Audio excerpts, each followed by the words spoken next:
നമസ്കാരം. BJP. UDF സഖ്യം കൊല്ലത്തെ യാഥാർത്ഥ്യമായെന്ന് CPIM general secretary Sitaram Yechury. വർഗീയതയ്ക്കെതിരായ പോരാട്ടത്തിൽ ബി.ജെ.പിയെ എതിർക്കുന്നതിൽ കോൺഗ്രസിന് ആത്മാർത്ഥതയില്ലെന്നും യെച്ചൂരി കുറ്റപ്പെടുത്തി. കെ.എൻ. ബാലഗോപാലിനെ വിജയിപ്പിക്കണമെന്നും അദ്ദേഹം വോട്ടർമാരോട് അഭ്യർത്ഥിച്ചു. കുണ്ടറ വിളംബരത്തിന്റെ നാട്ടിലായിരുന്നു സീതാറാം യെച്ചൂരി നാട്ടുകാരെ ആദ്യം അഭിവാദ്യം ചെയ്തത്. പിന്നീട് കൊല്ലത്തും. വർഗീയതയും അഴിമതിയും ഒരുപോലെ കൊടികുത്തി വാഴുന്ന രാജ്യത്ത് മതേതര സർക്കാർ അധികാരത്തിൽ വരണമെങ്കിൽ ഇടതുപക്ഷത്തിന്റെ കൂടി കരുത്തുണ്ടെങ്കിലേ സാധ്യമാകൂ എന്ന് സീതാറാം യെച്ചൂരി ചൂണ്ടിക്കാട്ടി. കേരളത്തിൽ ഇടതുമുന്നണിയെ പരാജയപ്പെടുത്താൻ ബി.ജെ.പിയും യു.ഡി.എഫും മുമ്പും രഹസ്യബന്ധങ്ങൾ ഉണ്ടാക്കിയിട്ടുണ്ട്. ഇപ്പോഴും ആ ബന്ധമുണ്ടോ എന്ന് വ്യക്തമാക്കണമെന്നും സീതാറാം യെച്ചൂരി ആവശ്യപ്പെട്ടു. The Congress has no compunctions of making some deals with the BJP also. We have seen that happen in Kollam constituency in the past, in the parliament elections. Now when he is contesting from Kerala, will such deals be made to defeat the LDF instead of fighting the main enemy, the BJP? Will the Congress make deals with the BJP to defeat the LDF?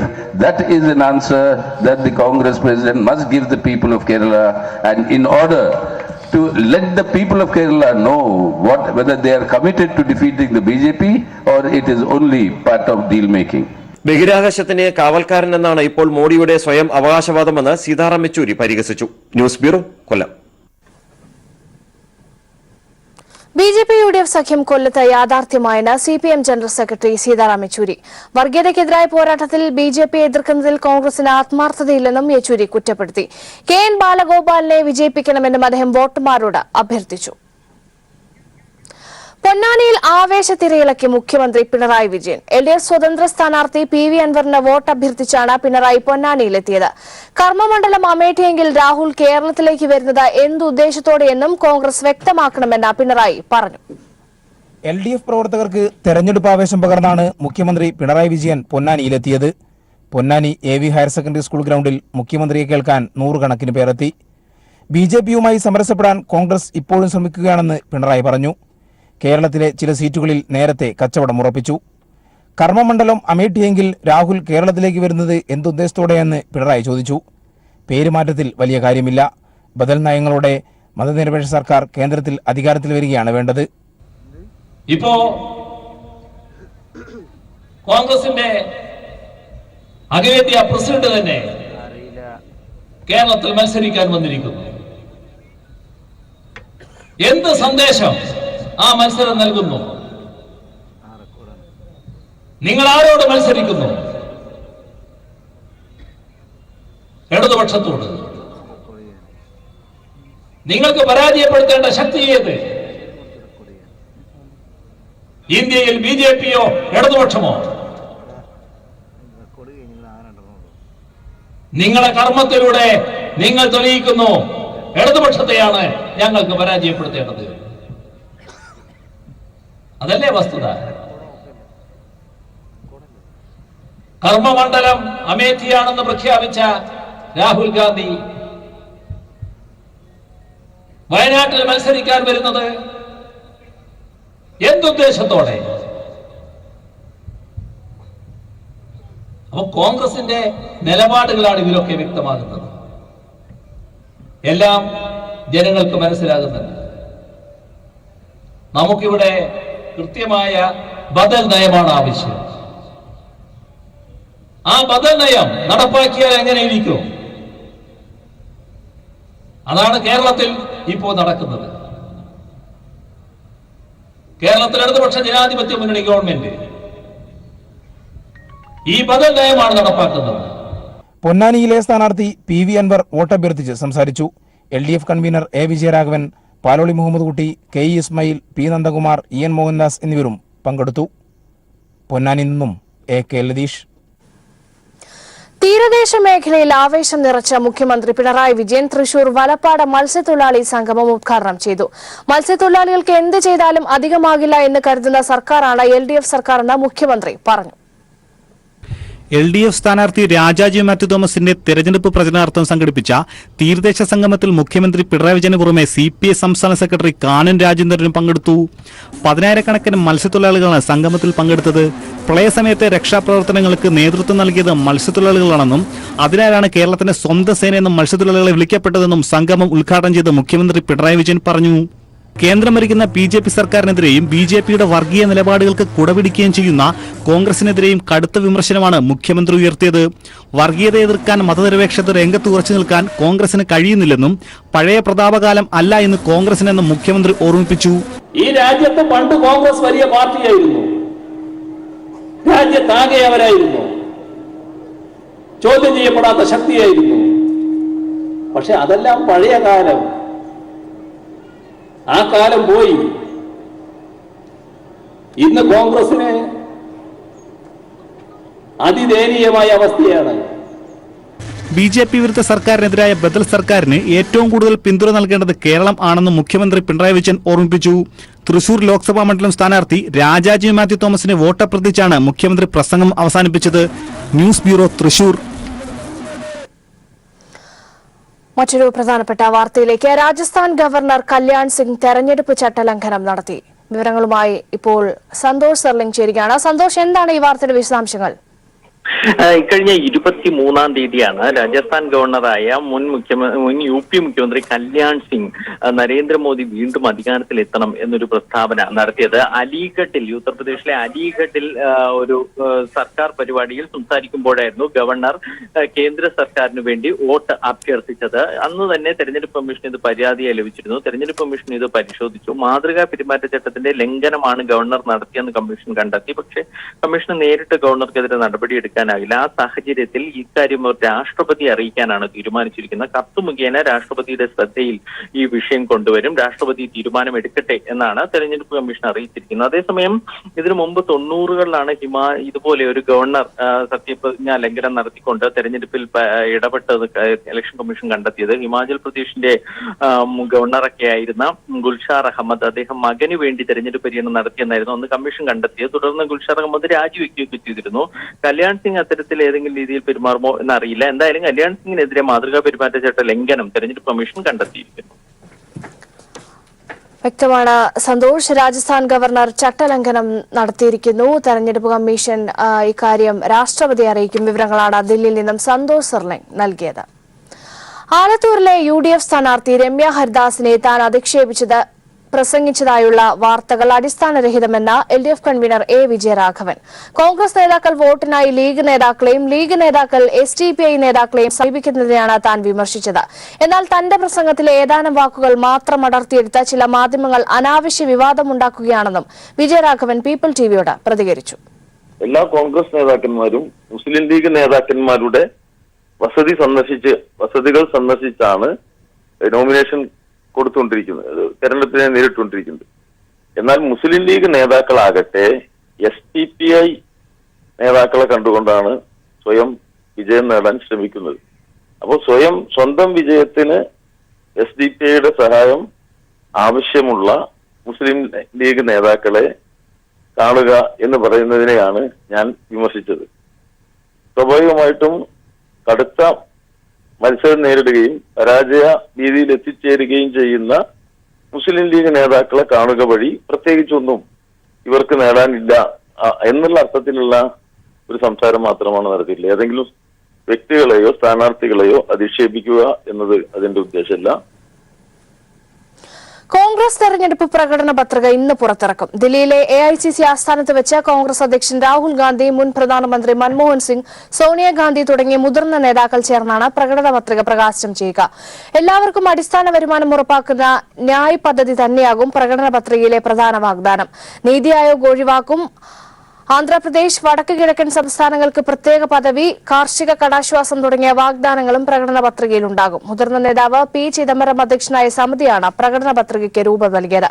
കഴിഞ്ഞ മാസം ചേർന്ന പ്രവർത്തക സമിതി യോഗത്തിന്റെ നിർദ്ദേശങ്ങൾ കൂടി പരിഗണിച്ചുകൊണ്ടാണ് പത്രികയ്ക്ക് അന്തിമ രൂപം നൽകിയത്. മധ്യപ്രദേശിലെ കർഷകരുടെ കാർഷിക വായ്പ എഴുതിത്തള്ളുമെന്ന രാഹുൽ ഗാന്ധിയുടെ പ്രഖ്യാപനം വാഗ്ദാന ലംഘനം മാത്രമെന്ന BJP.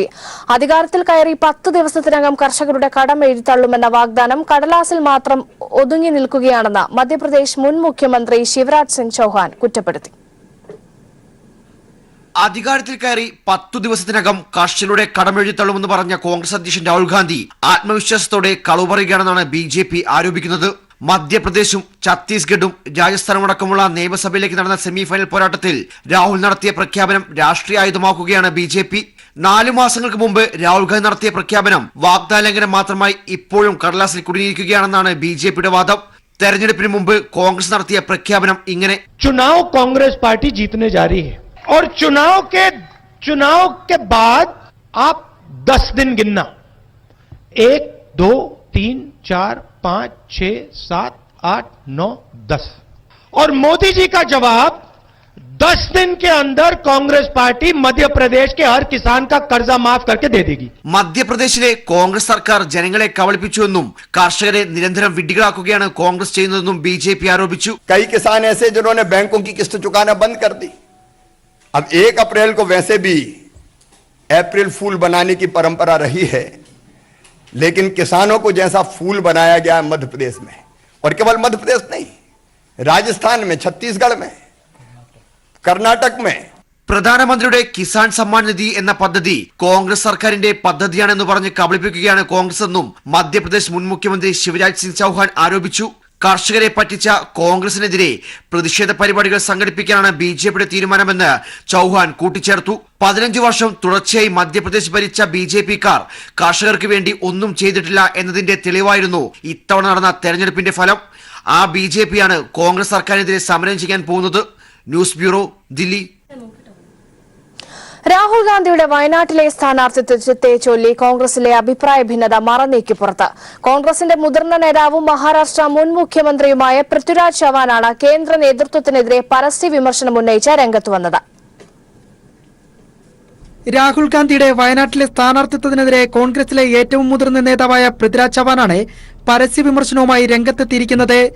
രാഹുൽ ഗാന്ധി വയനാട്ടിൽ ഇടതുപക്ഷത്തിനെതിരെ മത്സരിക്കുന്നത് ദൌർഭാഗ്യകരമാണ്. BJP ദുർബലമായ കേരളത്തിൽ മത്സരിക്കുന്നത് ഇത് തെറ്റായ സന്ദേശം നൽകുന്നുവെന്നും പൃഥ്വിരാജ് ചവാൻ വിമർശിക്കുന്നു. ഇതിനിടെ ഇങ്ങനെയുള്ള സീറ്റിൽ കോൺഗ്രസ് അധ്യക്ഷൻ മത്സരിക്കുന്നത് അണികൾക്കിടയിൽ തെറ്റായ സന്ദേശം നൽകുന്നുവെന്ന് കോൺഗ്രസിലെ ഒരു വിഭാഗം മുതിർന്ന നേതാക്കളും സമ്മതിക്കുന്നുണ്ട്. കേരളത്തിൽ മത്സരിക്കുന്നതിനേക്കാൾ ഗുജറാത്തിലോ കർണാടകയിലോ ആണ് രാഹുൽ മത്സരിച്ചിരുന്നതെങ്കിൽ ഗുണകരമാകുമെന്നും മുതിർന്ന നേതാക്കൾ വ്യക്തമാക്കുകയും ചെയ്യുന്നു. എന്നാൽ ഇതെല്ലാം മറികടന്ന് രാഹുൽ വയനാട്ടിലെത്തിയത് കേരളത്തിലെ ചില നേതാക്കളുടെ പിടിവാശി കൊണ്ട് മാത്രമാണെന്നാണ് കോൺഗ്രസിന്റെ കേന്ദ്ര നേതൃത്വത്തോടെ അടുത്തു നിൽക്കുന്ന നേതാക്കൾ വ്യക്തമാക്കുന്നത്. ഇവരുടെ വാക്കുകൾ സാധൂകരിക്കുന്ന പ്രതികരണങ്ങളാണ് കേരളത്തിലെ നേതാക്കൾക്കിടയിൽ നിന്നും പുറത്തു വരികയും ചെയ്യുന്നത്. പ്രസിഡന്റ് തുറന്നു പറയുമ്പോൾ മുതിർന്ന കോൺഗ്രസ് നേതാക്കൾക്കും ഏതെങ്കിലും തരത്തിൽ സങ്കടപ്പെടേണ്ട സാഹചര്യം ഉണ്ടാവും. ചിലപ്പോൾ അപ്രിയ സത്യങ്ങളായിരിക്കും. സത്യങ്ങൾ ചിലപ്പോൾ പറയാൻ നിർബന്ധിതമാകുന്ന ചില സന്ദർഭങ്ങളുണ്ടാവും. ആ സന്ദർഭത്തിൽ പറയാതിരിക്കാൻ നിർവാഹമില്ല. പല കാരണങ്ങൾ കൊണ്ടും പല സ്ഥലങ്ങളിലും അത്ര യോജിപ്പുകൾ ഉണ്ടാകാതിരിക്കുന്നുണ്ട്. എന്തായാലും ഗ്രൂപ്പിനെ സംബന്ധിച്ചിടത്തോളം രാഹുലിന്റെ വരവിൽ എന്തെങ്കിലും നേട്ടമുണ്ടാകുമോ എന്ന കാര്യത്തിൽ നേതാക്കൾക്ക് പോലും യാതൊരു ഉറപ്പുമില്ല എന്നതാണ് യാഥാർത്ഥ്യം. News desk. കേരളത്തിൽ മത്സരിക്കാനുള്ള രാഹുൽ ഗാന്ധിയുടെ തീരുമാനം അപക്വവും യുക്തിക്ക് നിരക്കാത്തതെന്നും മലയാള മനോരമയുടെ മുതിർന്ന മാധ്യമ പ്രവർത്തകൻ തോമസ് ഡൊമിനിക്. രാഹുലിന്റെ എതിരാളി ഇടതുപക്ഷമല്ല, രാഹുൽ മത്സരിക്കേണ്ടത് കർണാടകത്തിൽ നിന്നാണ്. ഇടതുപക്ഷത്തിന്റെ പ്രസക്തി പാർലമെന്റിലെ അംഗബലത്തിലല്ലെന്നും തോമസ് ഡൊമിനിക് പറഞ്ഞു. വയനാട്ടിൽ രാഹുലിന്റെ സ്ഥാനാർത്ഥിത്വത്തെ ചൊല്ലി കോൺഗ്രസിനുള്ളിൽ നിന്ന് തന്നെ ഭിന്നതകൾ മറനീക്കി പുറത്തുവരുന്നതിനിടെയാണ് മനോരമയുടെ ഡൽഹിയിലെ മുതിർന്ന മാധ്യമപ്രവർത്തകനായ തോമസ് ഡൊമിനിക്കിന്റെ തുറന്നു പറച്ചിൽ. കേരളത്തിൽ രാഹുൽ ഗാന്ധി മത്സരിക്കാനെടുത്ത തീരുമാനം വളരെ അപക്വമായതാണ്. രാഹുൽ ഗാന്ധിയുടെ എതിരാളി ഇടതുപക്ഷമല്ല, പാർലമെന്റിലെ അംഗബലത്തിന്റെ അടിസ്ഥാനത്തിൽ മാത്രം ഇടതുപക്ഷത്തെ കാണരുതെന്നുമാണ് തോമസ് ഡൊമിനിക്കിന്റെ വാക്കുകളിലുള്ളത്. ഇപ്പോൾ ഇടതുപക്ഷ രാഷ്ട്രീയ പ്രസ്ഥാനങ്ങൾക്ക് കോൺഗ്രസിനും മറ്റു സഖ്യകക്ഷികൾക്കും അവരുടെ ഭാഗത്തു നിന്ന് നോക്കുമ്പോഴുള്ള പ്രസക്തി എന്ന് പറയുന്നത് ഒരു പാർലമെന്ററി ജനാധിപത്യത്തിൽ അവർക്കുള്ള ഇടത്തിന്റെ പേരിൽ മാത്രമുള്ളതല്ല, ഈ സീറ്റുകളുടെ എണ്ണത്തിൽ മാത്രമുള്ളതല്ല. ഇടതുപക്ഷ പ്രസ്ഥാനത്തിന് അതിൻ്റെതായ ഒരിടമുണ്ട് എന്ന് നമുക്ക് രാജ്യത്ത് പല സ്ഥലങ്ങളിൽ സീറ്റിന്റെ എണ്ണം മാറ്റിവെച്ചാൽ തന്നെ കാണാവുന്നതാണ്. അടുത്ത കാലത്ത് ഒരു കാർഷിക പരമ്പര ചെയ്യാനായി വിവിധ സംസ്ഥാനങ്ങൾ സന്ദർശിക്കാനിടയായി. അപ്പോൾ സീറ്റുകളില്ലാത്ത സ്ഥലങ്ങളിൽ, രാഷ്ട്രീയമായി വളരെ ശക്തമല്ലാത്ത സ്ഥലങ്ങളിൽ ഇടതുപക്ഷ പ്രസ്ഥാനം കർഷകരെ സംഘടിപ്പിച്ചുകൊണ്ട് മുന്നോട്ട് വരുന്ന വലിയ മുന്നേറ്റങ്ങൾ ഉണ്ടാക്കുന്ന രീതികൾ കണ്ടിരുന്നു. രാഹുൽ ദക്ഷിണേന്ത്യയിൽ മത്സരിക്കുന്നുണ്ടെങ്കിൽ അത് കർണാടകയിലായിരുന്നു വേണ്ടിയിരുന്നതെന്നും ഈ മുതിർന്ന മാധ്യമപ്രവർത്തകൻ പറഞ്ഞു വെക്കുന്നു. കോൺഗ്രസ് വന്ന് ഇടതുപക്ഷത്തോട് മത്സരിക്കുന്നത് കേരളത്തിലെ ശക്തിക്ക് വേണ്ടി മത്സരിക്കുന്നത് രാഷ്ട്രീയമായി യുക്തിയാണ് എന്ന് തോന്നുന്നില്ല എന്നാണ് ഞാൻ പറയുന്നത്. എന്തായാലും തോമസ് ഡൊമിനിക്കിന്റെ ഈ തുറന്നു പറച്ചിൽ വരും ദിവസങ്ങളിൽ കൂടുതൽ ചർച്ചകൾക്ക് വിധേയമാക്കുമെന്ന് ഉറപ്പാണ്. News desk. ബീഫ് കഴിച്ചെന്ന പേരിൽ കൊല ചെയ്യപ്പെട്ട മുഹമ്മദ് അഖ്ലാഖിന്റെ ഘാതകർക്ക് തെരഞ്ഞെടുപ്പ് പ്രചരണ റാലിയുടെ മുൻനിരയിൽ വേദിയൊരുക്കി ബി.ജെ.പി. ഉത്തർപ്രദേശ് മുഖ്യമന്ത്രി യോഗി ആദിത്യനാഥിന്റെ തെരഞ്ഞെടുപ്പ് പ്രചരണ റാലിയിലാണ് കൊലയാളികൾക്ക് വേദിയൊരുക്കിയത്. ബി.ജെ.പി. സ്ഥാനാർത്ഥിയായ മഹേഷ് ശർമ്മയ്ക്കു വേണ്ടി യോഗി ഗ്രേറ്റർ നോയിഡയിലെ ബിസാര ഗ്രാമത്തിൽ റാലി നടത്തവെയാണ് മുഹമ്മദ് അഖ്ലാഖിനെ കൊലപ്പെടുത്തിയ യുവാക്കൾ ചിത്രങ്ങളിൽ കുടുങ്ങിയത്. ഇതേ ഗ്രാമത്തിൽ തന്നെയായിരുന്നു ബീഫ് കഴിച്ചെന്ന പേരിൽ മുഹമ്മദ് അഖ്ലാഖിനെ ആൾക്കൂട്ടം തല്ലിക്കൊന്നത്. അഖ്ലാഖിന്റെ കൊലപാതകം സംബന്ധിച്ച് യോഗി പരാമർശങ്ങളും നടത്തി. ബിസാരയിൽ എന്ത് സംഭവിച്ചുവെന്ന് എല്ലാവർക്കും ഓർമ്മയുണ്ടെന്നും സമാജ്വാദി പാർട്ടി സർക്കാർ അടക്കമുള്ളവർ പ്രവർത്തകരുടെ വികാരത്തെ പിടിച്ചുകെട്ടാനാണ് ശ്രമിച്ചതെന്നും യോഗി വ്യക്തമാക്കുന്നു. തന്റെ ഭരണകാലത്ത് സംസ്ഥാനത്ത് സാമുദായിക കലാപങ്ങൾ ഒന്നും തന്നെ ഉണ്ടായില്ലെന്നും യോഗി അവകാശപ്പെടുകയും ചെയ്തു. വീട്ടിൽ പശുമാംസം സൂക്ഷിച്ചെന്നാരോപിച്ച് 2015 സെപ്റ്റംബർ ദിനത്തിലായിരുന്നു മുഹമ്മദ് അഖ്ലാഖ് കൊല്ലപ്പെട്ടത്. ഈ പ്രതികളെല്ലാം തന്നെ ഇപ്പോൾ ജാമ്യത്തിലുമാണ്. News desk. വയനാട്ടിൽ രാഹുൽ എത്തുമ്പോൾ ശക്തനായ സ്ഥാനാർത്ഥിയെ നിർത്തുമെന്ന പ്രഖ്യാപനം ബി.ജെ.പി. ഉപേക്ഷിച്ചു. ബി.ഡി.ജെ.എസിന് നൽകിയ സീറ്റിൽ തുഷാർ വെള്ളാപ്പള്ളിയാണ് മത്സരിക്കുക. ബി.ജെ.പി. ജില്ലാ ഘടകവും സംസ്ഥാന നേതൃത്വത്തിലെ ഒരു വിഭാഗവും സമ്മർദ്ദമുയർത്തിയെങ്കിലും നടന്നില്ല. രാഹുലിനെതിരെ ശക്തമായ പോരാട്ടത്തിനിറങ്ങാതെ ബി.ജെ.പി. പിൻവലിഞ്ഞത് മത്സരത്തിൽ ചർച്ചയാവുകയാണ്. വയനാട്ടിൽ രാഹുൽ ഗാന്ധിക്കെതിരെ ബി.ജെ.പി. മത്സരിക്കാനുള്ള സാധ്യത തള്ളാനാകില്ലെന്ന് സംസ്ഥാന അധ്യക്ഷൻ പി.എസ്. ശ്രീധരൻപിള്ള പറഞ്ഞിരുന്നു. രാഹുൽ എത്തിയാൽ ബി.ജെ.പിയിലെ പ്രമുഖരെ മണ്ഡലത്തിലേക്ക് പരിഗണിക്കുകയും ചെയ്തു. വയനാട് ജില്ലാ ഘടകം ശക്തമായി ഇതാവശ്യപ്പെടുകയും ചെയ്തു. രാഹുലിന് എതിരാളിയായി സ്മൃതി ഇറാനിയെയോ മറ്റേതെങ്കിലും ദേശീയ നേതാവിനെയോ കളത്തിലിറക്കാനാണ് ബി.ജെ.പി. തീരുമാനിച്ചത്. ശക്തമായ മത്സരം തന്നെ രാഹുലിനെതിരെ മണ്ഡലത്തിൽ കാഴ്ചവെക്കണമെന്ന് ബി.ജെ.പി. സംസ്ഥാന നേതൃത്വത്തിലെ ഒരു വിഭാഗവും ആവശ്യപ്പെട്ടു. എന്നാൽ ഈ തീരുമാനങ്ങളിൽ നിന്നാണ് ബി.ജെ.പി. ഇപ്പോൾ പിന്മാറിയത്. എൽ.ഡി.എഫും യു.ഡി.എഫുമാണ് വയനാട്ടിലെ പ്രധാന മത്സരം. ബി.ജെ.പിക്ക് കാര്യമായ സ്വാധീനമില്ലാത്ത മണ്ഡലത്തിൽ ചിഹ്നത്തിൽ മത്സരിച്ചാൽ നാണക്കേടുണ്ടാവുമെന്ന അനുമാനമാണ് പിൻവലിയലിന് കാരണമായി ചൂണ്ടിക്കാണിക്കപ്പെടുന്നത്. രാഹുൽ ബി.ജെ.പി. മത്സരിക്കാത്ത മണ്ഡലത്തിലേക്ക് ഒളിച്ചോടിയെന്ന പ്രചരണം ദേശീയതലത്തിൽ വ്യാപകമാക്കാമെന്നുള്ള കണക്കുകൂട്ടലും നീക്കത്തിനു പിന്നിലുണ്ട്. സ്വന്തം സ്ഥാനാർത്ഥി മത്സരിക്കാത്തത് ബി.ജെ.പിക്കുള്ളിൽ അഭിപ്രായ ഭിന്നതയ്ക്ക് വഴിവെച്ചു കഴിഞ്ഞു. തീരുമാനം ബി.ജെ.പിക്ക് വിട്ടിരുന്നുവെന്നും പ്രഖ്യാപനം അമിത്ഷായുടേതാണെന്നുമാണ് ബി.ഡി.ജെ.എസ് സംസ്ഥാന നേതൃത്വം പറയുന്നത്. എന്താണ് അതിനെക്കുറിച്ച് ഒരു വാർത്തയും ഉണ്ടായിട്ടില്ല. അതൊക്കെ വാർത്ത ഉണ്ടായിട്ടില്ല. അതൊക്കെ സത്യപരം ആവശ്യമുണ്ടായിരുന്നു ബി.ജെ.പിയുടെ. ഇല്ല, ഇതൊക്കെ ഇങ്ങനെ രാഹുൽജി ഇവിടെ എത്തിയാണെങ്കിൽ തുഷാർജി തന്നെ മത്സരിക്കണമെന്നുള്ള നിർദ്ദേശം ബി.ജെ.പിയുടെ ഭാഗത്തിൽ നിന്ന് തന്നെയാണ് ഉണ്ടായത്. അല്ല, ബി.ഡി.എസിന്റെ തീരുമാനമല്ല തുഷാർജി ഇവിടെ മത്സരിക്കുക എന്നുള്ളത്. ബി.ജെ.പിയുടെ തീരുമാനമാണ്. അത് എൻ.ഡി.എയുടെ പ്രധാന ഘടകകക്ഷി എന്ന നിലയിൽ അമിത്ഷാജിയുടെ തീരുമാനം. അതെന്തുകൊണ്ടായിരിക്കും അങ്ങനെ ഒരു തീരുമാനത്തിൽ തന്നെ ബി.ജെ.പിയുടെ ഭാഗത്തുനിന്നുണ്ടാകാൻ കാരണം? അത് വിജയിക്കാൻ പറ്റിയ സ്ഥാനാർത്ഥി എന്താണ് അതിന്റെ സാധ്യതകൾ? എന്ത് സാധ്യതകളാണ് വെച്ചിട്ടാണ്? വലിയ സാധ്യതകളാണ്. ഇന്ന് എൽ.ഡി.എഫ് മുന്നണിയിൽ ആലോചിക്കാതെ വയനാട് സീറ്റ് ഏറ്റെടുത്തേക്കുമെന്ന ശ്രീധരൻപിള്ളയുടെ പ്രസ്താവന ബി.ഡി.ജെ.എസിനെ പ്രകോപിപ്പിച്ചിരുന്നു. എന്നാൽ ധാരണകളുടെ അടിസ്ഥാനത്തിൽ സീറ്റ് നൽകാമെന്നറിയിച്ചു. രാഹുൽ വന്നാൽ പിന്മാറാമെന്ന ഉറപ്പിലാണ് ബി.ഡി.ജെ.എസ് സംസ്ഥാന വൈസ് പ്രസിഡന്റ് കൂടിയായ പൈലി വാത്യാട്ടിനെ സ്ഥാനാർത്ഥിയായി നിർത്തിയത്. News bureau, Wayanad. RSP നേതാവും മകനും വ്യാജ വിസ നൽകി പണം തട്ടിയതായി പരാതി. കൊല്ലം കുളത്തൂപ്പുഴ പോലീസ് സ്റ്റേഷനിലാണ് 5 യുവതികൾ പരാതി നൽകിയത്. RSP നേതാവ് ഷർഫുദ്ദീന്റെ മകൻ സജിൻ ഷർഫുദ്ദീനാണ് മസ്കറ്റിൽ നഴ്സ് ജോലി വാഗ്ദാനം ചെയ്ത് പണം തട്ടിയത്. നാസിംബ്ര എന്ന വിദേശ കമ്പനി വഴി റിക്രൂട്ട്മെന്റ് ചെയ്യുന്നു എന്ന പ്രചരണം നടത്തിയായിരുന്നു നഴ്സിംഗ് ജോലി വാഗ്ദാനം ചെയ്ത് പണം തട്ടിയത്.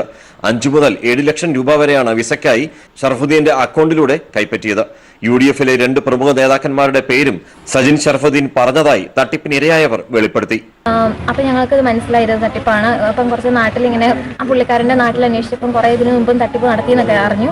അതിനെനിക്ക് പുള്ളി പറഞ്ഞിട്ടുണ്ടായിരുന്നു തുടക്കത്തിൽ MK പ്രേമചന്ദ്രൻ സാറും കുഞ്ഞാലിക്കുട്ടി സാറും ഒരു 146 കോടിയുടെ ഒരു നാസിം ബ്രാന്ന് പേരുള്ള കമ്പനി ലീസിനെടുത്തേക്കുവാണ്. അപ്പോൾ അതനുസരിച്ച് ഞങ്ങൾ ഫേസ്ബുക്കിൽ കയറി സാറിൻ്റെ നമ്പർ എടുത്ത് വിളിച്ചു. പക്ഷേ വിളിച്ചപ്പോൾ സാറ് പറഞ്ഞത് നിങ്ങൾ എന്നോട് ചോദിച്ചിട്ടാണോ കാശ് കൊടുത്തേ എന്ന് മാത്രമാണ് പ്രതികരിച്ചത്. ഞങ്ങൾ അപ്പം എന്നാൽ ഒന്ന് വിളിച്ച് അന്വേഷിച്ച് നമുക്ക് അന്വേഷിക്കാനോ അങ്ങനെയൊന്നും പറഞ്ഞൊന്നുമില്ല. അതിനുശേഷം ഞങ്ങളിപ്പോൾ അതിനുവേണ്ടി കുറേ നടന്നെങ്കിലും കള്ളച്ചെക്ക് തന്നു. 2 കള്ളച്ചെക്ക് തന്നിട്ട് ഞങ്ങൾ ബാങ്കിൽ ചെന്ന് നോക്കിയപ്പോൾ അതിൻ്റെ അകത്തൊന്നുമില്ല.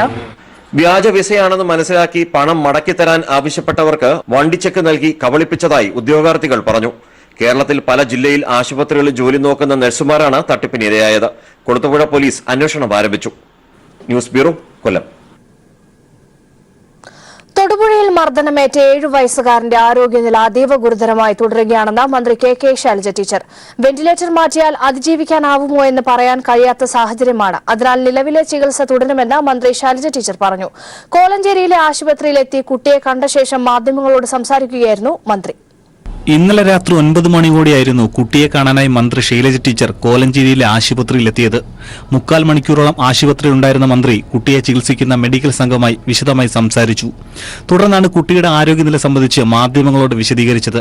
തലച്ചോറിന്റെ പ്രവർത്തനം ഏതാണ്ട് നിലച്ചിരിക്കുകയാണെന്നും വെന്റിലേറ്റർ മാറ്റിയാൽ അതിജീവിക്കാനാവുമോ എന്ന് പറയാനാവില്ലെന്നും ഡോക്ടർമാർ അറിയിച്ചതായി മന്ത്രി പറഞ്ഞു. തലച്ചോറ് ഈ വലിയ പരിക്കാണ് തലയോട്ടിക്കും അതുപോലെ തലച്ചോറിനും എല്ലാം പറ്റിയിട്ടുള്ളത്. അതിൻ്റെ ഭാഗമായിട്ട് തന്നെ തലച്ചോറിൻ്റെ പ്രവർത്തനം ഇപ്പം മിക്കവാറും ഇല്ലാതായതുപോലെയാണുള്ളത്. ബാക്കി ശരീരഭാഗങ്ങൾ പ്രവർത്തിക്കുന്നത് വെന്റിലേറ്ററിൻ്റെ സഹായത്തോടു കൂടിയാണ് ശ്വാസോച്ഛ്വാസമൊക്കെ ചെയ്യുന്നത്. അപ്പോൾ അത് മാറ്റിയാൽ അതിനെ അതിജീവിക്കാൻ കഴിയുന്ന ഒരു അവസ്ഥയല്ല കുട്ടിക്ക് ഇപ്പോൾ ഉള്ളത് എന്നുള്ളതാണ് വസ്തുത. നിലവിലുള്ള ചികിത്സ തുടരാനാണ് മെഡിക്കൽ സംഘത്തിന് തീരുമാനം. വെന്റിലേറ്ററിന്റെ സഹായത്തോടെ ജീവൻ നിലനിർത്തുന്ന കുട്ടിക്ക് ഇന്നലെ മുതൽ ദ്രവരൂപത്തിലുള്ള ഭക്ഷണം കൊടുത്തു തുടങ്ങിയിട്ടുണ്ട്. അത്ഭുതങ്ങൾ സംഭവിച്ചില്ലെങ്കിൽ മാത്രമേ കുട്ടിയെ ജീവിതത്തിലേക്ക് തിരിച്ചു കൊണ്ടുവരാൻ കഴിയൂ എന്നാണ് ഡോക്ടർമാർ പറയുന്നത്. ആ അത്ഭുതത്തിന് വേണ്ടി കാത്തിരിക്കുകയാണ് എല്ലാവരും. News bureau, Kochi. ബ്രെക്സിറ്റ് കരാർ വീണ്ടും പരാജയപ്പെട്ടതോടെ ബ്രിട്ടീഷ് പ്രധാനമന്ത്രി തെരേസ മേയുടെ രാജിക്കായി സമ്മർദ്ദം ശക്തമായി. പ്രതിസന്ധിക്ക് പരിഹാരം തേടിയുള്ള ഇന്നലത്തെ വോട്ടെടുപ്പും പരാജയപ്പെട്ടു. ബദൽ മാർഗം തേടിയുള്ള സംവാദവും വോട്ടെടുപ്പും പാർലമെന്റിൽ തുടരെ പരാജയപ്പെടുന്നതിനാൽ പൊതുതെരഞ്ഞെടുപ്പിന്റെ ആവശ്യവും ശക്തമാവുകയാണ്. ബ്രിട്ടനിൽ രാഷ്ട്രീയ പ്രതിസന്ധി തുടരുകയാണ്. ബ്രെക്സിറ്റ് കരാർ നടപ്പിലാക്കുന്നതിനായി ബ്രിട്ടീഷ് പ്രധാനമന്ത്രി തെരേസ മേ അവതരിപ്പിച്ച കരാർ 3ാം തവണയും വോട്ടിനിട്ട് തള്ളിപ്പോയ സാഹചര്യത്തിലാണ് കരാറിനെ 4 ബദൽ നിർദ്ദേശങ്ങൾ പാർലമെന്റ് മുന്നോട്ട് വെച്ചത്. വീണ്ടും ജനഹിത പരിശോധന നടത്തുക, ബ്രെക്സിറ്റിന് ശേഷവും സാമ്പത്തിക ഇടപാടുകളിൽ യൂറോപ്യൻ യൂണിയനുമായി യോജിച്ച് പ്രവർത്തിക്കുക, ബ്രെക്സിറ്റ് ഉപേക്ഷിക്കുക, കസ്റ്റംസ് യൂണിയനിൽ നിന്ന് തുടരുക എന്നിവയായിരുന്നു 4 നിർദ്ദേശങ്ങൾ. എന്നാൽ 4 നിർദ്ദേശങ്ങളും വോട്ടെടുപ്പിൽ കേവല ഭൂരിപക്ഷം ലഭിക്കാതെ തള്ളിപ്പോവുകയായിരുന്നു. അതിനു മുമ്പും തെരേസ മേ ഭേദഗതികൾ വരുത്തിയ കരാർ പാർലമെന്റിൽ ഇനിയും അവതരിപ്പിക്കാനാണ് സാധ്യത. കരാർ പാസാക്കാൻ കഴിഞ്ഞില്ലെങ്കിൽ ബ്രിട്ടൻ കരാറില്ലാതെ യൂറോപ്യൻ യൂണിയനിൽ നിന്ന് പുറത്തു പോകേണ്ടി വരും. ബ്രെക്സിറ്റ് നടപ്പാക്കുന്നതിലെ അനിശ്ചിതത്വം ചർച്ച ചെയ്യാൻ യൂറോപ്യൻ യൂണിയൻ ഈ മാസം 10-ന് കൗൺസിൽ യോഗം വിളിച്ചു ചേർത്തിട്ടുണ്ട്. നിലവിൽ കാര്യങ്ങൾ ഇപ്രകാരം പോവുകയാണെങ്കിൽ കരാറില്ലാതെ ഏപ്രിൽ 12-ന് ബ്രിട്ടൻ യൂറോപ്യൻ യൂണിയനിൽ നിന്ന് വേർപിരിയും. അതിനിടെ കരാർ പാർലമെന്റ് പാസാക്കിയാൽ യൂറോപ്യൻ യൂണിയൻ നീട്ടി നൽകിയ മെയ് 22-നാകും വേർപിരിയൽ. News desk. നികുതി പിരിവിൽ റെക്കോർഡ് സൃഷ്ടിച്ച തദ്ദേശ സ്വയംഭരണ സ്ഥാപനങ്ങൾ. വാർഷിക ഡിമാൻഡിന്റെ 88% നികുതി പിരിച്ചാണ് പഞ്ചായത്ത് വകുപ്പിന്റെ നേട്ടം. സംസ്ഥാനത്തെ 941 ഗ്രാമപഞ്ചായത്തുകളിൽ 509 പഞ്ചായത്തിൽ 100% നികുതി പിരിച്ചെടുത്തു. പഞ്ചായത്ത് തലത്തിൽ ആകെ ഡിമാൻഡ് ചെയ്ത 529.79 കോടി രൂപയിൽ 464.64 കോടി രൂപയും പിരിച്ചെടുത്താണ് പഞ്ചായത്ത് വകുപ്പ് ചരിത്രം സൃഷ്ടിച്ചത്. അതായത് 88% നികുതി പിരിവ് വകുപ്പിന്റെ ചരിത്രത്തിലെ ഏറ്റവും ഉയർന്ന നേട്ടമാണ് ഇതിലൂടെ സ്വന്തമാക്കിയത്. സംസ്ഥാനത്തെ 941 ഗ്രാമപഞ്ചായത്തുകളിൽ 509 പഞ്ചായത്തുകളിലും 100% നികുതിയാണ് പിരിച്ചെടുക്കാൻ സാധിച്ചത്. 2017-18 ഇത് 329 ഗ്രാമപഞ്ചായത്തുകളായിരുന്നു. കോർപ്പറേഷനുകളിൽ 96.98% നികുതി പിരിച്ച് തൃശൂർ കോർപ്പറേഷനാണ് ഒന്നാമതായത്. 2ാം സ്ഥാനം തിരുവനന്തപുരവും 3ാം സ്ഥാനം കോഴിക്കോടിനുമാണ്. മുനിസിപ്പാലിറ്റികളിൽ ഏറ്റുമാനൂർ മുനിസിപ്പാലിറ്റി 100% നികുതി പിരിച്ചെടുത്ത് ഒന്നാമതെത്തി. ചേർത്തല, കൊയിലാണ്ടി മുനിസിപ്പാലിറ്റികൾക്കാണ് 2ഉം 3ഉം സ്ഥാനങ്ങൾ. 27 നഗരസഭകളാണ് 90% അധികം നികുതി പിരിച്ചത് എന്നതും ശ്രദ്ധേയം. സർക്കാരിന്റെ നിരന്തരമായ ഇടപെടലുകളും തദ്ദേശ സ്വയംഭരണം, പഞ്ചായത്ത്, നഗരകാര്യ വകുപ്പുകളുടെ ജാഗ്രതയോടുകൂടിയുള്ള പ്രവർത്തനവുമാണ് പ്രളയത്തിനു ശേഷമുണ്ടായ പ്രതിസന്ധികൾക്കിടയിലും പരിമിതികളെ മറികടന്ന് സ്വപ്നതുല്യമായ നേട്ടം കൈവരിക്കാൻ വകുപ്പിന് സാധിച്ചത്. News bureau, Thiruvananthapuram. കൊല്ലം ലോക്സഭാ മണ്ഡലം ഇടതുമുന്നണി സ്ഥാനാർത്ഥി KN ബാലഗോപാൽ ചവറയിൽ സ്വീകരണ പരിപാടിയിൽ പങ്കെടുത്ത് വോട്ട് അഭ്യർത്ഥിച്ചു. വനിതാമുന്നണി സ്ഥാനാർത്ഥി NK പ്രേമചന്ദ്രനും BJP സ്ഥാനാർത്ഥി KV സാബുവും പത്രിക സമർപ്പിച്ചു. ചവറയിലായിരുന്നു ഇടതുമുന്നണി സ്ഥാനാർത്ഥി KN ബാലഗോപാലിന്റെ പര്യടനം. ഗ്രാമവീഥികളിലൂടെ സഞ്ചരിച്ച ബാലഗോപാലിന് ഹൃദയപക്ഷം ഉയർത്തി നേരിന്റെ രാഷ്ട്രീയത്തിനുള്ള അംഗീകാരമായി നാട്ടുകാർ സ്വീകരണം നൽകി. UDF BJP രഹസ്യ സഖ്യം നല്ലവരായ വോട്ടർമാർ തിരിച്ചറിയണമെന്നും KN ബാലഗോപാൽ അഭ്യർത്ഥിച്ചു. മതനിരപേക്ഷ ഗവൺമെന്റിനെ കെട്ടിപ്പടുക്കാനും ഇടതുപക്ഷം ശക്തി വർദ്ധിക്കണം. BJP പോലെയുള്ള കക്ഷികളുമായി രഹസ്യവും പരസ്യവുമായി ബന്ധമുണ്ടാക്കിക്കൊണ്ട് വഞ്ചനയുടെ രാഷ്ട്രീയം നടപ്പാക്കുന്ന UDFന്റെ കേരളത്തിലെ അവസ്ഥ ലജ്ജാകരമാണ് എന്നുകൂടി നമ്മുടെ മുന്നിലുള്ള ഒരു വസ്തുതയാണ്. അത്തരമൊരു സാഹചര്യത്തിൽ ഇടതുപക്ഷത്തെ ശക്തിപ്പെടുത്തുവാൻ എല്ലാവരും സജീവമായി ഉണ്ടാവണം. നിങ്ങളുടെ ഒപ്പം ഈ ജില്ലയിലെ ഇടതുപക്ഷ മുന്നണിയുടെ പ്രവർത്തകനായി കഴിഞ്ഞ 30 വർഷത്തിലധികമായി പ്രവർത്തിക്കുന്ന, വിദ്യാർത്ഥിയായിരിക്കുന്ന കാലം മുതൽ ഇടതുപക്ഷത്തിന്റെ പ്രവർത്തകനായി പ്രവർത്തിക്കുന്ന എനിക്ക് ചുറ്റികയറ്റുവാൻ നക്ഷത്ര അടയാളത്തിൽ വോട്ടുകൾ രേഖപ്പെടുത്തി വിജയിപ്പിക്കണമെന്ന് ഒരിക്കൽ കൂടി അഭ്യർത്ഥിക്കുന്നു. വലതുപക്ഷ സ്ഥാനാർത്ഥി NK പ്രേമചന്ദ്രൻ പത്രിക സമർപ്പിച്ചു. UDF നേതാക്കൾക്കൊപ്പം എത്തിയായിരുന്നു നോമിനേഷൻ സമർപ്പണം. BJP സ്ഥാനാർത്ഥി KV സാബുവും ഇന്ന് പത്രിക സമർപ്പിച്ചു.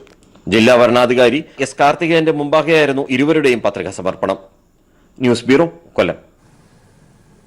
കാസർഗോഡ് ലോക്സഭാ മണ്ഡലത്തിൽ വിവിധ മുന്നണികളുടെ നേതാക്കൾ പ്രചരണത്തിന് തുടക്കം കുറിച്ചു. S രാമചന്ദ്രൻ പിള്ള, രമേശ് ചെന്നിത്തല, PS ശ്രീധരൻപിള്ള തുടങ്ങിയവർ ജില്ലയിൽ പ്രചരണത്തിനെത്തി. LDF സ്ഥാനാർത്ഥി KP സതീഷ് ചന്ദ്രൻ മണ്ഡലത്തിൽ തന്റെ 4ാം വട്ട പ്രചരണത്തിന് കാസർഗോഡ് നിയമസഭാ മണ്ഡലത്തിൽ ആവേശകരമായ തുടക്കം. തെരഞ്ഞെടുപ്പ് പ്രചാരണം കൊഴുപ്പിച്ച് മുന്നണി നേതാക്കളും കാസർഗോഡ് ലോക്സഭാ മണ്ഡലത്തിൽ പര്യടനം ആരംഭിച്ചു. LDFന് വേണ്ടി CPIM പോളിറ്റ് ബ്യൂറോ അംഗം S രാമചന്ദ്രൻ പിള്ള മണ്ഡലത്തിൽ 3 കേന്ദ്രങ്ങളിൽ പ്രസംഗിച്ചു. കുണ്ടൻകുഴി, ചെറുവത്തൂർ, കരിവള്ളൂർ എന്നിവിടങ്ങളിലായിരുന്നു അദ്ദേഹം പങ്കെടുത്ത തെരഞ്ഞെടുപ്പ് പൊതുയോഗങ്ങൾ. രാജ്യത്ത് മതനിരപേക്ഷതയും ജനാധിപത്യവും നിലനിൽക്കുവാൻ BJPയെ അധികാരത്തിൽ നിന്ന് പുറത്താക്കണമെന്ന് SRP പറഞ്ഞു. വർഗീയതയോട് സന്ധി ചെയ്യുന്ന കോൺഗ്രസിനെയും UDFനെയും കേരളത്തിൽ തോൽപ്പിക്കണമെന്നും SRP കൂട്ടിച്ചേർത്തു. മതന്യൂനപക്ഷങ്ങളെ കബളിപ്പിക്കാൻ വേണ്ടി മാത്രം കോൺഗ്രസ് ഇത്തരമൊരു കപട നാടകം മത നിരപേക്ഷതയുടെ മുഖാവരണം അണിയാൻ ശ്രമിക്കുന്നത്. വിഷയങ്ങളിലെല്ലാം കോൺഗ്രസിന്റെ സമീപനം BJPയെ സഹായിക്കുന്ന സമീപനമാണ്. ആ നിലയിൽ നമുക്ക് ആ കോൺഗ്രസിന്റെ നേതൃത്വത്തിലുള്ള UDFനെ തെരഞ്ഞെടുപ്പിൽ പരമാവധി നമുക്ക് പരാജയപ്പെടുത്താനാവണം. പടക്കളത്തിൽ നിന്നും പലായനം ചെയ്ത പടത്തലവന്റെ അവസ്ഥയിലാണ് രാഹുൽ ഗാന്ധിയെന്ന് കാസർഗോഡ് പ്രസ് ക്ലബിന്റെ മീറ്റ് പ്രസ് പരിപാടിയിൽ SRP പറഞ്ഞു. പടക്കളത്തിൽ നിന്ന് ഒളിച്ചോടുകയാണ് രാഹുൽ ഗാന്ധി ചെയ്തിരിക്കുന്നത്. അദ്ദേഹം ഇവിടെ മത്സരിക്കാൻ വന്നിരിക്കുന്നു. ഇവിടെ ഇത് കാണിക്കുന്നത് ഇവിടെ BJPയെ സഹായിക്കുന്ന സമീപനമാണ് ഈ കോൺഗ്രസ് ഉടനീളം സ്വീകരിച്ചിരിക്കുന്നത്. BJPക്കെതിരായ ഒരു ഉറച്ച നിലപാട് വടക്കേന്ത്യയിൽ എടുക്കാൻ ഈ കോൺഗ്രസിനാവുന്നില്ലേ. LDFന് വേണ്ടി മന്ത്രി ഡോക്ടർ KT ജലീലും വിവിധ കേന്ദ്രങ്ങളിൽ പ്രസംഗിച്ചു. UDFന് വേണ്ടി പ്രതിപക്ഷ നേതാവ് രമേശ് ചെന്നിത്തലയും BJPക്ക് വേണ്ടി സംസ്ഥാന പ്രസിഡന്റ് PS ശ്രീധരൻപിള്ളയും തെരഞ്ഞെടുപ്പ് പ്രചാരണത്തിനെത്തി. UDF BJP സ്ഥാനാർത്ഥികൾ വോട്ടർമാരെ നേരിൽ കണ്ട് അഭ്യർത്ഥന തുടരുകയാണ്. BJP സ്ഥാനാർത്ഥി രവീശ തന്ത്രിക്കുണ്ടാർ നാമനിർദ്ദേശ പത്രിക സമർപ്പിച്ചു. LDF സ്ഥാനാർത്ഥി KP സതീഷ് ചന്ദ്രൻ ഇപ്പോൾ 4ാം വട്ട മണ്ഡല പര്യടനത്തിലാണ്. ഇന്നലെ കാസർഗോഡ് നിയമസഭാ മണ്ഡലത്തിൽ പര്യടനം നടത്തിയ KP സതീഷ് ചന്ദ്രന് ജനങ്ങൾ അത്യുജ്വല സ്വീകരണമാണ് നൽകിയത്. നേതാക്കൾ എത്തിത്തുടങ്ങിയതോടെ കാസർഗോഡ് ലോക്സഭാ മണ്ഡലത്തിൽ പ്രചാരണത്തിന് വീറും വാശിയും വർദ്ധിച്ചു. സംസ്ഥാന ദേശീയ നേതാക്കൾ ഇനിയും വരുവാനുണ്ട്. ഇതോടെ പ്രചാരണ പ്രവർത്തനങ്ങൾ മൂർധന്യത്തിലെത്തും. ക്യാമറാമാൻ ഷൈജു ബിലാത്രയ്ക്കൊപ്പം സണ്ണി ജോസഫ്. വടകര ലോക്സഭാ മണ്ഡലം LDF സ്ഥാനാർത്ഥി P ജയരാജന്റെ 2ാം ഘട്ട പൊതുപര്യടനത്തിന് ആവേശകരമായ വരവേൽപ്പ്. കോഴിക്കോട് കൊയിലാണ്ടി കേന്ദ്രീകരിച്ച് നടന്ന തെരഞ്ഞെടുപ്പ് പര്യടനത്തിന് അഭിവാദ്യം അർപ്പിക്കാനെത്തിയത് ആയിരങ്ങളാണ്. അതേസമയം UDF സ്ഥാനാർത്ഥി K മുരളീധരന്റെ 1ാം ഘട്ട പര്യടനത്തിനും തുടക്കമായി. കുറ്റ്യാടിയിൽ നടന്ന ചടങ്ങ് KPCC പ്രസിഡന്റ് മുല്ലപ്പള്ളി രാമചന്ദ്രൻ ഉദ്ഘാടനം ചെയ്തു.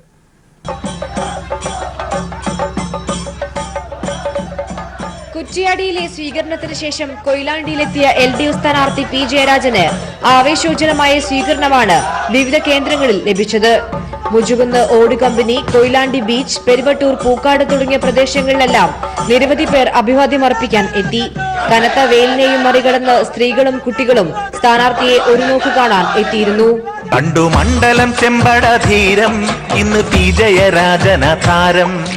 ചുറ്റികരിവാളിലിഷ്ടം നമ്മൾക്ക് താങ്ങായി നിത്യം. വന്നു വടകരമുത്ത് വോട്ട് നൽകു വിജയമുറപ്പ്. സ്ഥാനാർത്ഥി പ്രഖ്യാപനത്തിലെ അനിശ്ചിതത്വത്തിനൊടുവിൽ തീരുമാനമായതോടെയാണ് UDF സ്ഥാനാർത്ഥിയുടെ തെരഞ്ഞെടുപ്പ് പ്രചാരണങ്ങൾക്ക് തുടക്കമാകുന്നത്. UDF സ്ഥാനാർത്ഥി K മുരളീധരന്റെ 1ാം ഘട്ട പര്യടനം KPCC പ്രസിഡന്റ് മുല്ലപ്പള്ളി രാമചന്ദ്രൻ ഉദ്ഘാടനം ചെയ്തു. കുറ്റ്യാടി, കക്കട്ട്, തണ്ണീർപന്തൽ തുടങ്ങിയ പ്രദേശങ്ങൾ കേന്ദ്രീകരിച്ചുകൊണ്ടായിരുന്നു മുരളീധരന്റെ പര്യടനം.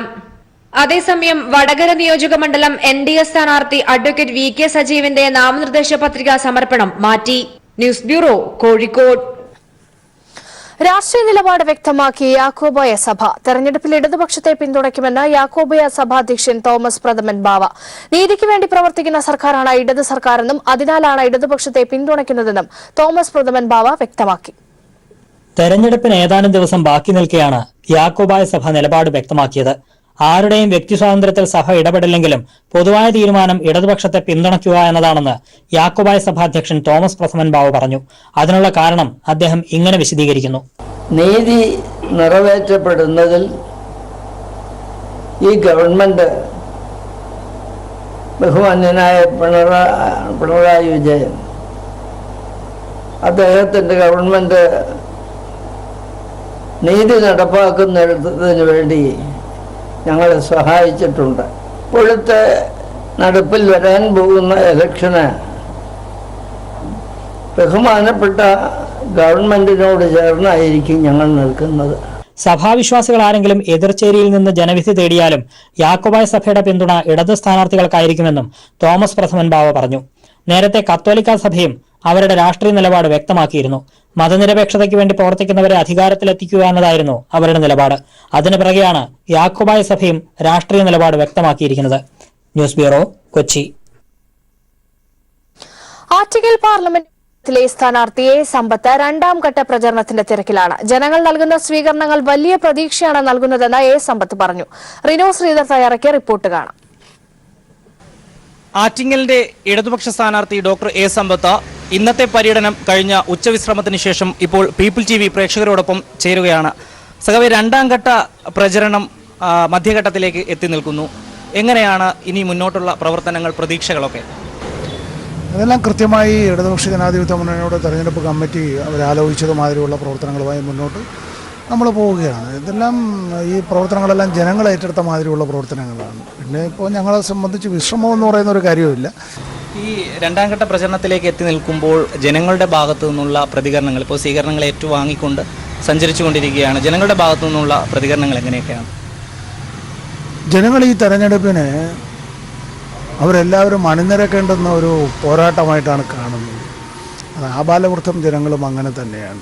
ഇതെല്ലാം ഹൃദയത്തോട് മന്ത്രിക്കുന്നത് ഇടതുപക്ഷ ജനാധിപത്യ മുന്നണി വിജയിക്കണം എന്നുള്ളതാണ്. തെരഞ്ഞെടുപ്പ് പര്യടന വേളയിലെല്ലാം ജനങ്ങളിൽ നിന്ന് ലഭിക്കുന്നതായിട്ടുള്ള സന്ദേശം അത് നല്ല പ്രതികരണമാണ്. അതിന് ചിലപ്പോൾ ലോകത്തിൽ ഇന്നുവരെ ആരും കണ്ടുപിടിച്ചിട്ടില്ലാത്തൊരു ഭാഷയുണ്ട്. ആ ഭാഷ എന്ന് പറയുന്നത് മനസ്സിനോട് മന്ത്രിക്കുന്ന ഭാഷയാണ്. ഇവിടെ വാസ്തവത്തിൽ കേരളത്തിൽ അതാണ് സംഭവിക്കുന്നത്. അവസാനമായ ഒരു ചോദ്യം കൂടെ. ഡോക്ടർ എ സമ്പത്ത് ആറ്റിങ്ങലിൻ്റെ ചുവപ്പ് കോറിയിട്ട മണ്ണിൽ ജനങ്ങളുടെ സമ്പത്ത് തന്നെയാണ്. എങ്ങനെയാണ് അത്തരത്തിലൊരു സമ്പത്താകാൻ വേണ്ടി കഴിഞ്ഞത്? അച്ഛൻ്റെ ആ ഒരു പരിചയ സമ്പന്നതയിൽ നിന്ന് തന്നെയാണോ ഈ ഒരു സമ്പത്താകാൻ വേണ്ടി കഴിഞ്ഞത് എന്നുള്ളത്? ഞങ്ങളിതിപ്പോൾ ഒരു 3-4 തലമുറയായി അത്തരത്തിലുള്ളൊരു ബന്ധം എന്നുള്ളത്. അപ്പോൾ ഇത് ഞങ്ങളുടെ ഒരു CPIM എന്നോ ഇടതുപക്ഷ ജനാധിപത്യ മുന്നണി എന്നുള്ള നിലയിലുള്ള ബന്ധത്തിനപ്പുറമായി ഈ പാർലമെൻറ്റ് മണ്ഡലത്തിലെ ഏതാണ്ട് എല്ലാ പാർട്ടികളിലും പെട്ട വിവിധ രാഷ്ട്രീയ കക്ഷികളിൽ നിലപാടെടുത്ത് തെരഞ്ഞെടുപ്പ് വേളയിൽ അങ്ങനെ നിൽക്കേണ്ടി വരുന്നവരായിട്ടുള്ളവരുണ്ട്. പക്ഷെ അവരുമായിട്ടെല്ലാം ഞങ്ങൾക്കുള്ളൊരു സൗഹൃദമുണ്ട്. അത് നിങ്ങൾ ആറ്റിങ്ങൽ വന്ന് കണ്ടാൽ മാത്രമേ നിങ്ങൾക്ക് മനസ്സിലാവൂ. ആറ്റിങ്ങലിൻ്റെ മനസ്സ് എന്നുള്ളത് ഇന്ത്യക്ക് മാതൃകയാക്കാവുന്നൊരു മനസ്സാണ്. അത് നന്മകൾ നിറഞ്ഞൊരു മനസ്സാണ്, സൗഹൃദത്തിൻ്റെ മനസ്സാണ്, ആതിഥ്യമരുളുന്ന മനസ്സാണ്, ഉറച്ച നിലപാടുകളുള്ള മനസ്സാണ്. അത് ഞങ്ങൾ എപ്പോഴും ആ ഉറച്ച നിലപാട്, ആറ്റിങ്ങലിന് നിറം ചുവപ്പ്, കടും ചുവപ്പ് എന്ന് തന്നെ നിങ്ങൾക്ക് പറയാം പിന്നീടും. തീർച്ചയായും ഈ നിലപാടുകൾ തന്നെയാണ് ഡോക്ടർ എ സമ്പത്തിനെ വ്യത്യസ്തനാക്കുന്നത്. ക്യാമറമാൻ ഷാജിലയ്ക്കൊപ്പം റിനു ശ്രീധർ. കോട്ടയം ലോക്സഭാ മണ്ഡലം LDF സ്ഥാനാർത്ഥി VN വാസവന് വേണ്ടി തയ്യാറാക്കിയ പ്രചരണ വീഡിയോ വരണം വാസവൻ പ്രകാശനം ചെയ്തു. LDF പാർലമെന്റ് തെരഞ്ഞെടുപ്പ് കമ്മിറ്റി ഓഫീസിൽ നടന്ന ചടങ്ങിൽ CPIM കേന്ദ്ര കമ്മിറ്റി അംഗം വൈക്കം വിശ്വൻ പ്രകാശന കർമ്മം നിർവഹിച്ചു. കോട്ടയത്തിന്റെ സാംസ്കാരിക പൈതൃകം വ്യക്തമാക്കുന്നതാണ് ഗാന ചിത്രീകരണം. സാമൂഹിക സാംസ്കാരിക രംഗത്തെ പ്രമുഖർ VN വാസവനുമായുള്ള അനുഭവങ്ങൾ പങ്കുവയ്ക്കുന്നതാണ് വരണം വാസവൻ എന്ന വീഡിയോ. VN വാസവന്റെ ജനകീയ സാംസ്കാരിക ഇടപെടലുകളും ജീവകാരുണ്യ പ്രവർത്തനങ്ങളും ഉൾപ്പെടുത്തിയ വീഡിയോ തയ്യാറാക്കിയിരിക്കുന്നത് പ്രശസ്ത സംവിധായകൻ ജയരാജാണ്. വിളിച്ചാലുടനെ തണലായണയും പ്രതിനിധി വേണം നമ്മൾക്കായി. വരണം വാസവൻ നമ്മെ നയിക്കാൻ. വരണം വാസവൻ നാം മുന്നേറാൻ. നാടിൻ ഹൃദയമിടിപ്പുകൾക്കും വീർ വാസവൻ. വരണം വാസവൻ കോട്ടയത്തിനായി. വരണം വാസവൻ വികസനത്തിനായി. നാടിൻ ഹൃദയമിടിപ്പുകൾക്കും വീർ വാസവൻ. കലാകാരന്മാരെ പ്രോത്സാഹിപ്പിക്കുന്ന മനുഷ്യസ്നേഹിയും ആര് വിളിച്ചാലും വിളിപ്പുറത്തെത്തുന്ന അപൂർവമായ കർമ്മനിരത ജീവിതവുമാണ് VN വാസവന്റേതെന്നും ജയരാജ് പറഞ്ഞു. സംവിധായകരായ പ്രദീപ് നായർ പോസ്റ്റ് പ്രൊഡക്ഷനും രാജേഷ് കണ്ണങ്കര ചിത്രീകരണ മേൽനോട്ടവും നിർവഹിച്ചു. ദേശീയ അവാർഡ് ജേതാവ് നിഖിൽ S. പ്രവീണാണ് ക്യാമറ. മികച്ച ഗാനരചയിതാവിനുള്ള സംസ്ഥാന സർക്കാർ അവാർഡ് നേടിയ ഹരിനാരായണനാണ് ഗാനരചയിതാവ്. എബി ആൽവിനാണ് സംഗീത സംവിധായകൻ. ബഹുദൂരം മുന്നോട്ട് കുതിക്കുന്ന LDF പ്രചാരണത്തിന് വീഡിയോയും ഗാനങ്ങളും കൂടുതൽ ആവേശം പകരും.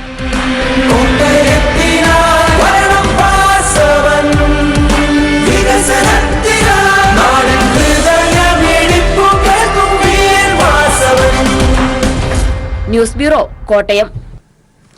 ജീവനക്കാരുടെ പ്രൊവിഡന്റ് ഫണ്ട് പെൻഷൻ പദ്ധതിക്കായി എംപ്ലോയീസ് പ്രൊവിഡന്റ് ഫണ്ട് ഓർഗനൈസേഷൻ കൊണ്ടുവന്ന ഭേദഗതികൾ ഹൈക്കോടതി റദ്ദാക്കിയത് സുപ്രീംകോടതി ശരിവച്ചു. 2014 സെപ്റ്റംബറിൽ EPFO കൊണ്ടുവന്ന മുഴുവൻ ഭേദഗതികളും കോടതി തള്ളി.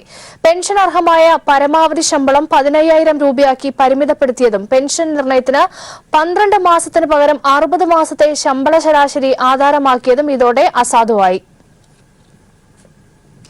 തെരഞ്ഞെടുപ്പ് ബോണ്ടിനെതിരായ ഹർജികൾ സുപ്രീംകോടതി ഇന്ന് പരിഗണിക്കും. നരേന്ദ്രമോദി സർക്കാർ പ്രഖ്യാപിച്ച തെരഞ്ഞെടുപ്പ് ബോണ്ട് സമ്പ്രദായത്തിനെതിരെ CPIM ഉൾപ്പെടെ വിവിധ സംഘടനകളാണ് സുപ്രീംകോടതിയിൽ ഹർജി സമീപിച്ചിരിക്കുന്നത്. കേന്ദ്ര ഭരണകക്ഷിക്ക് കോർപ്പറേറ്റ് ഫണ്ട് ലഭിക്കുന്നതിനുള്ള മാർഗമാണ് നിലവിലെ തെരഞ്ഞെടുപ്പ് ബോണ്ട് സമ്പ്രദായമെന്നാണ് CPIM അടക്കമുള്ള ഹർജിക്കാരുടെ വാദം. നിലവിലെ സംവിധാനം മാറ്റി തെരഞ്ഞെടുപ്പ് കമ്മീഷന്റെ മേൽനോട്ടത്തിൽ ഫണ്ട് സമാഹരിച്ച് തെരഞ്ഞെടുപ്പ് ഫണ്ടിംഗ് നടത്തണമെന്നാണ് CPIMന്റെ ആവശ്യം. ചീഫ് ജസ്റ്റിസ് രഞ്ജൻ ഗൊഗോയ് അധ്യക്ഷനായ 3-അംഗ ബെഞ്ചാണ് ഹർജികൾ പരിഗണിക്കുന്നത്. സാമ്പത്തിക പ്രതിസന്ധി നേരിടുന്ന KSRTCയിൽ ഒഴിവുള്ള തസ്തികകളിൽ നിയമനം നടത്താതെ ഒഴിച്ചിടാൻ മാനേജ്മെന്റിന് അവകാശമുണ്ടെന്ന് സുപ്രീംകോടതി. KSRTCയിലെ കൊല്ലപ്പണിക്കാരുടെ നിയമനവുമായി ബന്ധപ്പെട്ട കേസിലാണ് സുപ്രീംകോടതിയുടെ വിധി. സാമ്പത്തിക പ്രതിസന്ധിയും കൃത്യതയില്ലാത്ത തൊഴിലാളി ബസ് അനുപാതവും നിയമനം നടത്താതിരിക്കാൻ മതിയായ കാരണമാണെന്നും സുപ്രീംകോടതി നിരീക്ഷിച്ചു. തസ്തിക ഒഴിഞ്ഞുകിടക്കുന്നു എന്നത് നിയമനത്തിനുള്ള അവകാശമല്ലെന്ന് കോടതി വ്യക്തമാക്കി. ജസ്റ്റിസുമാരായ അരുൺ മിശ്ര, നവീൻ സിൻഹ എന്നിവർ അടങ്ങിയ ബെഞ്ചിന്റേതായിരുന്നു വിധി. BJP-UDF സഖ്യം കൊല്ലത്ത് യാഥാർത്ഥ്യമായെന്ന് CPIM general secretary Sitaram Yechury. വർഗീയതയ്ക്കെതിരായ പോരാട്ടത്തിൽ BJP എതിർക്കുന്നതിൽ കോൺഗ്രസിന് ആത്മാർത്ഥതയില്ലെന്നും യെച്ചൂരി കുറ്റപ്പെടുത്തി. KN ബാലഗോപാലിനെ വിജയിപ്പിക്കണമെന്നും അദ്ദേഹം വോട്ടർമാരോട് അഭ്യർത്ഥിച്ചു. കുണ്ടറ വിളംബരത്തിന്റെ നാട്ടിലായിരുന്നു സീതാറാം യെച്ചൂരി നാട്ടുകാരെ ആദ്യം അഭിവാദ്യം ചെയ്തത്. പിന്നീട് കൊല്ലത്തും. വർഗീയതയും അഴിമതിയും ഒരുപോലെ കൊടികുത്തി വാഴുന്ന രാജ്യത്ത് മതേതര സർക്കാർ അധികാരത്തിൽ വരണമെങ്കിൽ ഇടതുപക്ഷത്തിന്റെ കൂടി കരുത്തുണ്ടെങ്കിലേ സാധ്യമാകൂ എന്ന് സീതാറാം യെച്ചൂരി ചൂണ്ടിക്കാട്ടി. കേരളത്തിൽ ഇടതുമുന്നണിയെ പരാജയപ്പെടുത്താൻ BJPയും UDFും മുമ്പും രഹസ്യബന്ധങ്ങൾ ഉണ്ടാക്കിയിട്ടുണ്ട്. ഇപ്പോഴും ആ ബന്ധമുണ്ടോ എന്ന് വ്യക്തമാക്കണമെന്നും സീതാറാം യെച്ചൂരി ആവശ്യപ്പെട്ടു. The Congress has no compunctions of making some deals with the BJP also. We have seen that happen in Kollam constituency in the past, in the parliament elections. Now when he is contesting from Kerala, will such deals be made to defeat the LDF instead of fighting the main enemy, the BJP? Will the Congress make deals with the BJP to defeat the LDF? That is an answer that the Congress president must give the people of Kerala, and in order to let the people of Kerala know whether they are committed to defeating the BJP or it is only part of deal making. ബഹിരാകാശത്തിന് കാവൽക്കാരൻ എന്നാണ് ഇപ്പോൾ മോഡിയുടെ സ്വയം അവകാശവാദമെന്ന് സീതാറാം യെച്ചൂരി പരിഹസിച്ചു. News bureau, കൊല്ലം. പൊന്നാനിയിൽ ആവേശത്തിനിളക്കി മുഖ്യമന്ത്രി Pinarayi Vijayan. LDF സ്വതന്ത്ര സ്ഥാനാർത്ഥി PV അൻവറിന് വോട്ടഭ്യർത്ഥിച്ചാണ് പിണറായി പൊന്നാനിയിലെത്തിയത്. കർമ്മമണ്ഡലം അമേഠിയെങ്കിൽ രാഹുൽ കേരളത്തിലേക്ക് വരുന്നത് എന്തുദ്ദേശത്തോടെയെന്ന് കോൺഗ്രസ് വ്യക്തമാക്കണമെന്ന് പിണറായി പറഞ്ഞു. LDF പ്രവർത്തകർക്ക് തെരഞ്ഞെടുപ്പ് ആവേശം പകർന്നാണ് മുഖ്യമന്ത്രി പിണറായി വിജയൻ പൊന്നാനിയിലെത്തിയത്. Ponnani AV higher secondary school ഗ്രൗണ്ടിൽ മുഖ്യമന്ത്രിയെ കേൾക്കാൻ നൂറുകണക്കിന് പേരെത്തി. BJPയുമായി സമരസപ്പെടാൻ കോൺഗ്രസ് ഇപ്പോഴും ശ്രമിക്കുകയാണെന്ന് പിണറായി പറഞ്ഞു. കേരളത്തിലെ ചില സീറ്റുകളിൽ നേരത്തെ കച്ചവടം ഉറപ്പിച്ചു. കർമ്മമണ്ഡലം അമേഠിയെങ്കിൽ രാഹുൽ കേരളത്തിലേക്ക് വരുന്നത് എന്തുദ്ദേശത്തോടെയെന്ന് പിണറായി ചോദിച്ചു. പേരുമാറ്റത്തിൽ വലിയ കാര്യമില്ല. ബദൽ നയങ്ങളോടെ മതനിരപേക്ഷ സർക്കാർ കേന്ദ്രത്തിൽ അധികാരത്തിൽ വരികയാണ് വേണ്ടത്. ഇപ്പോ കോൺഗ്രസിന്റെ അഖിലേന്ത്യാ പ്രസിഡന്റ് തന്നെ കേരളത്തിൽ മത്സരിക്കാൻ വന്നിരിക്കുന്നു. എന്ത് സന്ദേശം ആ മത്സരം നൽകുന്നു? നിങ്ങൾ ആരോട് മത്സരിക്കുന്നു? ഇടതുപക്ഷത്തോട്. നിങ്ങൾക്ക് പരാജയപ്പെടുത്തേണ്ട ശക്തി ഏത്? ഇന്ത്യയിൽ ബിജെപിയോ ഇടതുപക്ഷമോ? നിങ്ങളെ കർമ്മത്തിലൂടെ നിങ്ങൾ തെളിയിക്കുന്നു ഇടതുപക്ഷത്തെയാണ് ഞങ്ങൾക്ക് പരാജയപ്പെടുത്തേണ്ടത്. അതല്ലേ വസ്തുത? കർമ്മമണ്ഡലം അമേഠിയാണെന്ന് പ്രഖ്യാപിച്ച രാഹുൽ ഗാന്ധി വയനാട്ടിൽ മത്സരിക്കാൻ വരുന്നത് എന്തുദ്ദേശത്തോടെ? അപ്പൊ കോൺഗ്രസിന്റെ നിലപാടുകളാണ് ഇതിലൊക്കെ വ്യക്തമാകുന്നത്. എല്ലാം ജനങ്ങൾക്ക് മനസ്സിലാകുന്നുണ്ട്. നമുക്കിവിടെ കൃത്യമായ ബദൽ നയമാണ് ആവശ്യം. ആ ബദൽ നയം നടപ്പാക്കിയാൽ എങ്ങനെയിരിക്കും? അതാണ് കേരളത്തിൽ ഇപ്പോൾ നടക്കുന്നത്. കേരളത്തിൽ ഇടതുപക്ഷ ജനാധിപത്യ മുന്നണി ഗവൺമെന്റ് ഈ ബദൽ നയമാണ് നടപ്പാക്കുന്നത്. പൊന്നാനിയിലെ സ്ഥാനാർത്ഥി പി വി അൻവർ വോട്ടഭ്യർത്ഥിച്ച് സംസാരിച്ചു. LDF convener A Vijayaraghavan, Paloli Muhammad Kutty, K Ismail, P Nandakumar, EN Mohandas എന്നിവരും പങ്കെടുത്തു. പൊന്നാനിയിൽ നിന്നും AK ലതീഷ്. തീരദേശ മേഖലയിൽ ആവേശം നിറച്ച മുഖ്യമന്ത്രി പിണറായി വിജയൻ തൃശൂർ വലപ്പാട് മത്സ്യത്തൊഴിലാളി സംഗമം ഉദ്ഘാടനം ചെയ്തു. മത്സ്യത്തൊഴിലാളികൾക്ക് എന്ത് ചെയ്താലും അധികമാകില്ല എന്ന് കരുതുന്ന സർക്കാരാണ് LDF സർക്കാർ എന്ന് മുഖ്യമന്ത്രി പറഞ്ഞു. LDF സ്ഥാനാർത്ഥി രാജാജി മാത്യു തോമസിന്റെ തെരഞ്ഞെടുപ്പ് പ്രചരണാർത്ഥം സംഘടിപ്പിച്ച തീരദേശ സംഗമത്തിൽ മുഖ്യമന്ത്രി പിണറായി വിജയന് പുറമെ CPI സംസ്ഥാന സെക്രട്ടറി കാനൻ രാജേന്ദ്രനും പങ്കെടുത്തു. 10,000-കണക്കിന് മത്സ്യത്തൊഴിലാളികളാണ് സംഗമത്തിൽ പങ്കെടുത്തത്. പ്രളയസമയത്തെ രക്ഷാപ്രവർത്തനങ്ങൾക്ക് നേതൃത്വം നൽകിയത് മത്സ്യത്തൊഴിലാളികളാണെന്നും അതിനാലാണ് കേരളത്തിന്റെ സ്വന്തം സേനയെന്നും മത്സ്യത്തൊഴിലാളികളെ വിളിക്കപ്പെട്ടതെന്നും സംഗമം ഉദ്ഘാടനം ചെയ്ത മുഖ്യമന്ത്രി പിണറായി വിജയൻ പറഞ്ഞു. കേന്ദ്രം ഭരിക്കുന്ന BJP സർക്കാരിനെതിരെയും BJPയുടെ വർഗീയ നിലപാടുകൾക്ക് കുടപിടിക്കുകയും ചെയ്യുന്ന കോൺഗ്രസിനെതിരെയും കടുത്ത വിമർശനമാണ് മുഖ്യമന്ത്രി ഉയർത്തിയത്. വർഗീയത എതിർക്കാൻ മതനിരപേക്ഷത രംഗത്ത് ഉറച്ചു നിൽക്കാൻ കോൺഗ്രസിന് കഴിയുന്നില്ലെന്നും പഴയ പ്രതാപകാലം അല്ല എന്ന് കോൺഗ്രസിനെന്നും മുഖ്യമന്ത്രി ഓർമ്മിപ്പിച്ചു. ഈ രാജ്യത്ത് പണ്ട് കോൺഗ്രസ് വലിയ പാർട്ടിയായിരുന്നു, രാജ്യത്താകെ അവരായിരുന്നു, ചോദ്യം ചെയ്യപ്പെടാത്ത ശക്തിയായിരുന്നു. പക്ഷെ അതെല്ലാം പഴയ കാലം. ആ കാലം പോയി. ഇന്ന് കോൺഗ്രസിന് അതിദയനീയമായ അവസ്ഥയാണ്. BJP വിരുദ്ധ സർക്കാരിനെതിരായ ബദൽ സർക്കാരിന് ഏറ്റവും കൂടുതൽ പിന്തുണ നൽകേണ്ടത് കേരളം ആണെന്ന് മുഖ്യമന്ത്രി പിണറായി വിജയൻ ഓർമ്മിപ്പിച്ചു.